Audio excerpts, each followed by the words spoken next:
चुनाव आयोग अब अच्छा लगने लगा, ईवीएम आरोपों से बच गई, सरकार पर चुनाव को मैनिपुलेट करने का आरोप लगना बंद हो गया, वोट चोरी वो तो हुई ही नहीं, लोकतंत्र एकदम जिंदा हो गया करवट लेके।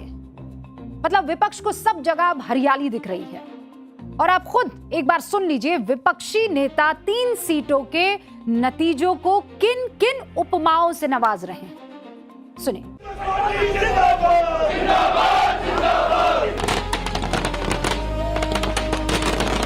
लोग थक चुके हैं, ऊब चुके हैं बीजेपी से, समझ रहे हैं अब।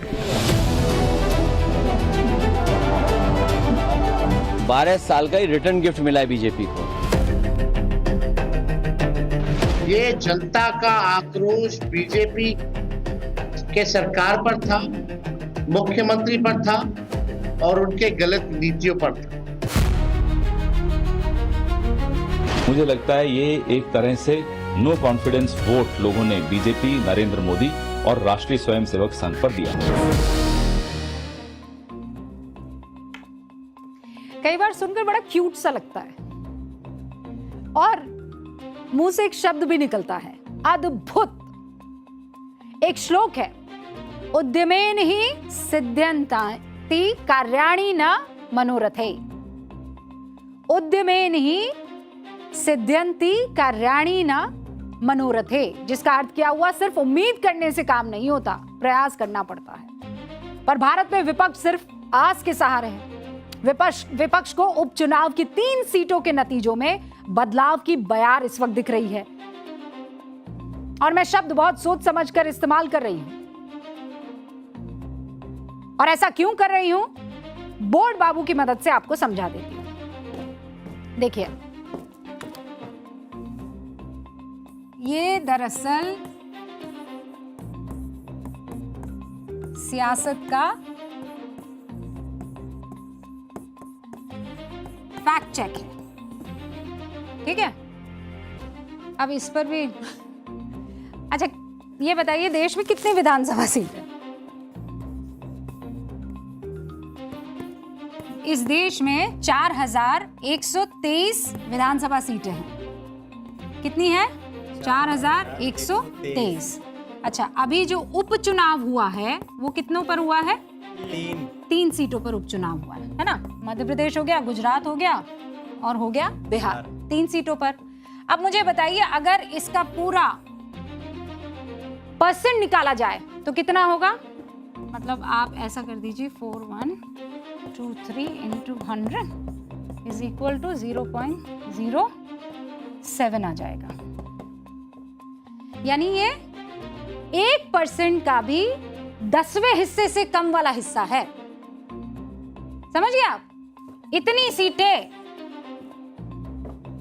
सीटों पर विधानसभा चुनाव हुआ है और इससे देश में हवा बदल गई। लहर ही लहर है। अच्छा, हो सकता है कि आप कहें मैडम ये तो शुरुआत है अभी, है ना, आगे आगे देखिए होता क्या है। क्योंकि यहीं पर सीजेपी, जेनजी का प्रदर्शन और इन्होंने ही चुनाव के नतीजों पर असर डाला है। राइट, ये कह सकते हैं। लेकिन हकीकत ये है कि फिर गुजरात का जो मांजलपुर है वहां तो बीजेपी जीती है और पहले भी बीजेपी के पास थी वो। मध्य प्रदेश की दतिया सीट वो पहले भी कांग्रेस के ही पास थी, आज भी है। बस बिहार की बांकीपुर सीट जो है वो बीजेपी के पास थी, अब जनसुराज वहां जीत गई है। और ये कोई छोटी मोटी हार भी नहीं है, मैं बहुत क्लियरली आपको कह देती हूँ। ये वो ट्रिपल वाली पक्की जो इंजन वाली सरकार नहीं होती है कि भैया बीजेपी का अध्यक्ष कहां से? यही सीट बांकीपुर से, बिहार से। पहली बार जो मुख्यमंत्री बना बीजेपी का बिहार में, कब बना? वो अभी हाल फिलहाल में, है ना। और फिर ये वाली सीट, और फिर केंद्र में तो मोदी सरकार है ही, तो ये हो गई ना ट्रिपल इंजन। तो बांकीपुर की सीट कोई छोटी मोटी हार नहीं है। लेकिन विपक्ष जो गदगद हो रहा है, मैं ये सवाल पूछ रही हूं, क्यों? वाई? भाई, देश की कुल 4123 विधानसभा सीटें जो इस वक्त मैंने आपको बताई। फिर चलिए बोर्ड बाबू पर। ये देख रहे देश में जो कुल सीटें हैं वो कितनी हैं, अभी आपको पता पड़ गया ना, 4123 है। बीजेपी के इसमें कुल एमएलए कितने हैं? 1813। शेयर उसमें कितना हो जाता है? 43.9% हो जाता है। अगर एनडीए इसमें मिला दिया जाए तो ये आंकड़ा पहुंच जाता है 2530 एमएलए का, यानी शेयर पूरा कितना हो जाता है इन 4123 में? लगभग 61.3%। ठीक है। हमारे यहाँ एक मशहूर कवि हुए हमारे देश में, दुष्यंत, उनका एक शेर है, कहिए इरशाद। तुम्हारे पांव के नीचे कोई जमीन नहीं, तुम्हारे पांव के नीचे कोई जमीन नहीं, कमाल ये है कि फिर भी तुम्हें यकीन नहीं। अब ये लाइन दुष्यंत साहब ने लिखी तो आपातकाल के आसपास थी, पर आज 51 साल बाद भी देश के मौजूदा विपक्ष के हाल इसमें फिट हो जाते हैं, एकदम सटीक। मतलब जो विपक्ष संसद में जेन जी का मुद्दा उठा के फिर भूल गया, फिर चंदा चोरी पर आ गया, झारखंड के जेन जी को तो भूल ही गया, वोट के लिए दिन रात जेन जी का जो जप किए हुए हैं, कोई विष्णु का अवतार देख रहा है, कोई लोकतंत्र का नया चैंपियन बता रहा है। लेकिन अगर दिल्ली के आंदोलन का असर बांकीपुर में है तो जनता ने बांकीपुर में बीजेपी की जगह जनसुराज को क्यों चुना? विपक्ष के किसी पार्टी को तो वो चुनता ना, क्यों नहीं चुना? और जो विपक्ष का प्रत्याशी वहां पर था, कौन था? आरजेडी की रेखा गुप्ता। उनकी जमानत जब्त हो गई, जमानत तक नहीं बची। और ये कोई पहला मौका नहीं है जब विपक्ष अपने ही बनाए बबल में जीत रहा है, और जब जनता का आदेश आ रहा है तो सब धराशायी हो रहा है। और मैं सिर्फ फैक्ट्स पर बात कर रही हूं, एकदम फैक्ट के साथ। नवंबर 2020 से दिसंबर 2021, एक साल इस देश में किसान आंदोलन चला। आखिरकार नवंबर 2021 में केंद्र सरकार ने क्या किया? 3 कृषि कानून वापस ले लिए। तब क्या माहौल था, याद है ना आपको? कि अब तो गया, सब कुछ हाथ से निकल गया।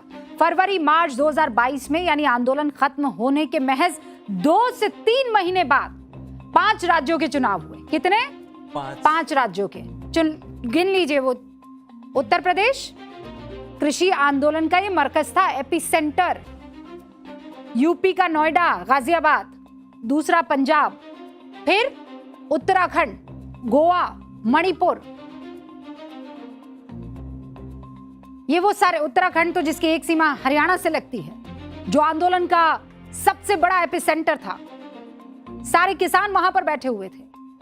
और इन राज्यों में जब चुनाव हुए, किसान आंदोलन में सरकार की ज्यादती, किसानों की बेहाली विपक्ष से सबसे बड़ा मुद्दा बना रहा था, जैसा आज कर रहा है कि जेन जी पर ये लाठियां बरसा रही है सरकार, ये कर रही है, वो कर रही है, किसान नाराज, सरकार पलट देंगे।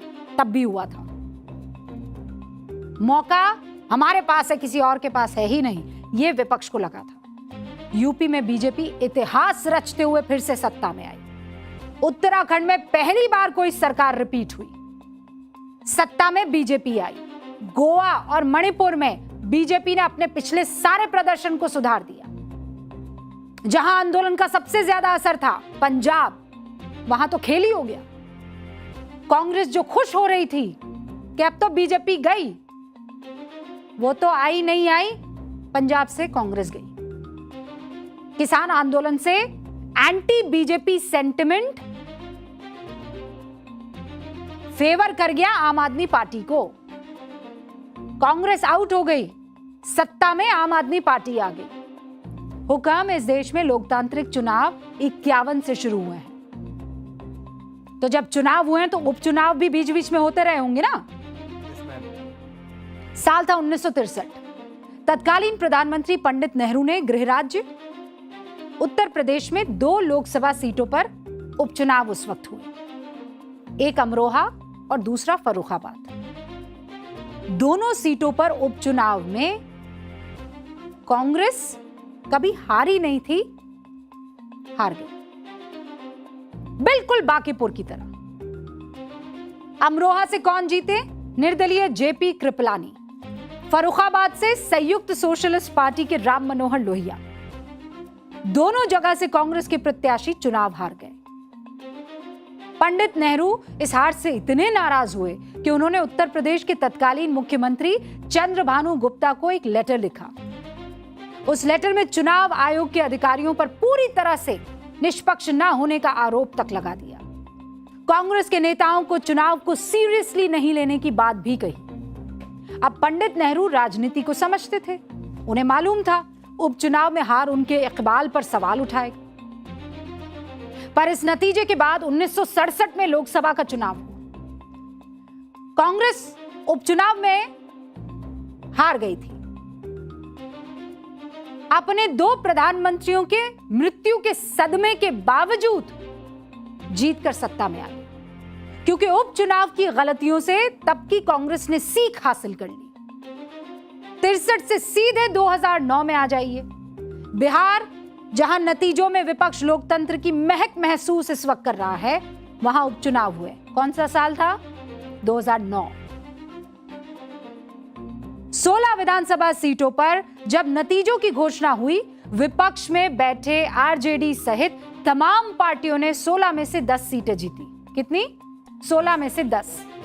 नीतीश और बीजेपी गठबंधन को सिर्फ 6 सीटें मिली। आरजेडी के लालू यादव ने तो घोषणा कर दी कि 10 महीने बाद होने वाले विधानसभा चुनाव में भी यही नतीजे हम दोहराएंगे। लेकिन दिसंबर 2009 में जिस विपक्ष को जनता ने 10 सीटें दी, उसी विपक्ष को नवंबर 2010 के विधानसभा चुनाव में सबसे बड़ी हार मिली। आरजेडी को विपक्ष का नेता बनने लायक यानी 25 सीटें भी हासिल नहीं, 22 पर सिमट गई। राबड़ी देवी खुद की सीट राघोपुर का चुनाव तक हार गई।